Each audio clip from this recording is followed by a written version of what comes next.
Hello दोस्तों, PhD का एक नया नोटिफिकेशन स्टार्ट हो गया है जो कि J C Bose university of science and technology से है, जो कि फरीदाबाद हरियाणा के अंदर है। दोस्तों ये काफ़ी अच्छी यूनिवर्सिटी है। दोस्तों इन्होंने काफ़ी सारे सब्जेक्ट के लिए आवेदन मांगे हैं। यहाँ पर इन्होंने पीएचडी एडमिशन ब्रोशर दिया हुआ है 2024-25 सेशन के लिए। दोस्तों यहाँ पर इन्होंने यूनिवर्सिटी के बारे में डिटेल्स बताई है, नीचे आप देख सकते हैं। और नीचे जाएंगे तो आपको सभी डिटेल्स देखने को मिलेगी पीएचडी से रिलेटेड। यहाँ पर इसका ये नोटिफिकेशन है। सबसे पहले इन्होंने डेट की बात की है, तो ये एप्लीकेशन फॉर्म ये 1 जनवरी से स्टार्ट हो गया था और ये 27 जनवरी इसकी लास्ट डेट रहने वाली है। इंटरव्यू और काउंसलिंग 29 जनवरी से 31 जनवरी रहने वाली है। और सिलेक्टेड जो कैंडिडेट रहेंगे एडमिशन के लिए उनकी लिस्ट 4 फरवरी को आ जाएगी। और दोस्तों जो कोर्स फीस वगैरह रहेगी वो सबमिशन के लिए सिलेक्टेड कैंडिडेट रहेंगे वो 5 फरवरी से 7 फरवरी रहेगी। और क्लासेस आपकी कोर्स वर्क की 10 फरवरी से स्टार्ट हो जाएगी। और दोस्तों आगे नोट के अंदर भी कुछ इन्फॉर्मेशन दी है कि ये एंट्रेंस एग्ज़ाम नहीं कंडक्ट करवाया जाएगा। यहाँ पर जो यूजीसी के गाइडलाइन है, जो एग्जाम्प्टेड कैटेगरी आती है उन्हीं के अंदर डायरेक्ट एडमिशन मिलता है इंटरव्यू के बाद में। दोस्तों यहाँ पर इन्होंने पेमेंट बताया है कि आपको 1050 रुपये फीस पेमेंट करनी है। और SC/ST कैटेगरी वालों के लिए 525 रुपये फीस पे करनी है, ऑनलाइन ही पे करनी है। और आगे इन्होंने जनरल इन्फॉर्मेशन दी है।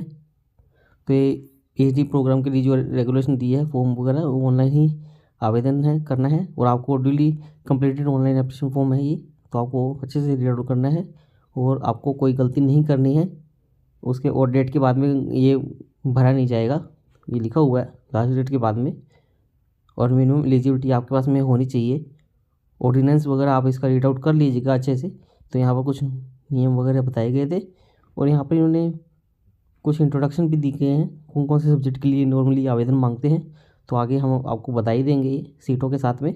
यहाँ पर ये कुछ और डिटेल्स बताई है कि at the time of admission आपको 25,000 रुपये का DT सबमिट करवाना होता है, और किसी फेवर में, रजिस्ट्रार के फेवर में।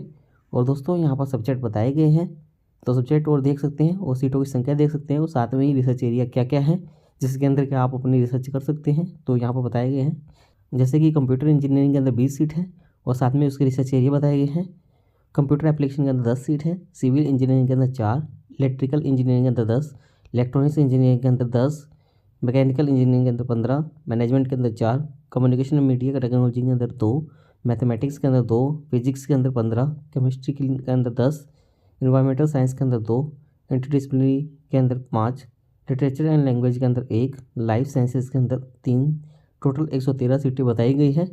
सीटें कम या ज़्यादा हो सकती है। और जो बोर्ड एरिया और स्पेशलाइजेशन दिया हुआ है डिपार्टमेंट के अंदर, तो उसी के अंदर आवेदन कीजिएगा। और ये आप डिटेल्स देख सकते हैं इन्फॉर्मेशन वगैरह सुपरवाइज़र की, तो वो शायद आपको वेबसाइट पर भी देखने को मिल जाए। और आगे कुछ और इन्फॉर्मेशन भी आपको यहाँ पर देखने को मिलेगी। दोस्तों यहाँ पर सीट मैट्रिक्स बताई गई है, ये कैटेगरी के हिसाब से बताई है, तो आप देख सकते हैं। तो आप अपने कैटेगरी के हिसाब से देख लीजिएगा। तो यहाँ पर ओपन कैटेगरी के लिए भी है, ऑल इंडिया ओपन कैटेगरी वगैरह, हरियाणा ओपन कैटेगरी के लिए, SC/ST के लिए, सभी के लिए बताई गई है, तो ये देख सकते हैं।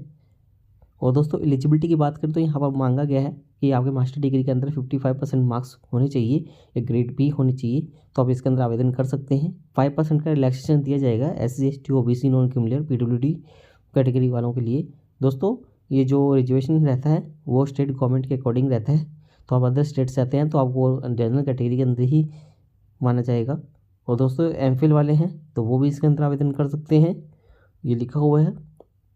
आगे दोस्तों नोट के अंदर बताया हुआ है कि जो मास्टर डिग्री के साथ में आपके पास में क्या क्वालिफिकेशन होनी चाहिए। तो आपके पास में वैलिड स्कोर होना चाहिए गेट का, UGC नेट का, या CISR JRF स्लेट का, या आप पास आउट होने चाहिए MPhil प्रोग्राम रेगुलर मोड के अंदर, तो आप इसके अंदर आवेदन कर सकते हैं। क्योंकि इसके अंदर एंट्रेंस एग्जाम नहीं होगा, तो ये एलिजिबिलिटी मांगी गई है। यहाँ पर रेगुलर वालों के लिए फिर से बताया गया है, आप किसी यूनिवर्सिटी से स्कॉलरशिप लेना चाहते हैं या किसी और से स्कॉलरशिप मिली है, फेलोशिप मिली है आपको, या किसी कोई ऐसी यूनिवर्सिटी से मिल रही है जो MOU साइन है, तो सेल्फ फाइनेंस है, ये सभी कैटेगरी इसके अंदर आवेदन कर सकते हैं। दोस्तों 25,000 रुपये फेलोशिप भी मिलती है यहाँ पर यूनिवर्सिटी की तरफ से भी। और अदर फेलोशिप जो रहती है वो 31,000 प्लस HRA वगैरह रहती है, आपको पता ही होगा। और यहाँ पर लीव बहुत कम मिलती है, 15 लीव है साल के अंदर। और दोस्तों यहाँ पर क्या वेटेज वगैरह रहता है, तो 70% मार्क्स का वेटेज रहेगा नेट गेट का, और 30% का इंटरव्यू का वेटेज रहने वाला है। और जो लिस्ट ऑफ सक्सेसफुल एप्लीकेंट होंगे उनकी लिस्ट वेबसाइट पर आ जाएगी। दोस्तों ये इसके बारे में इन्फॉर्मेशन है। दोस्तों उम्मीद करते हैं आपको हमारे द्वारा दी गई जानकारी अच्छी लगी होगी। यदि आपको हमारे द्वारा दी गई जानकारी अच्छी लगी हो तो आप हमारे चैनल को सब्सक्राइब कर सकते हैं और आप हमसे टेलीग्राम पर भी जुड़ सकते हैं ऐसे ही पीएचडी से रिलेटेड नए अपडेट के लिए।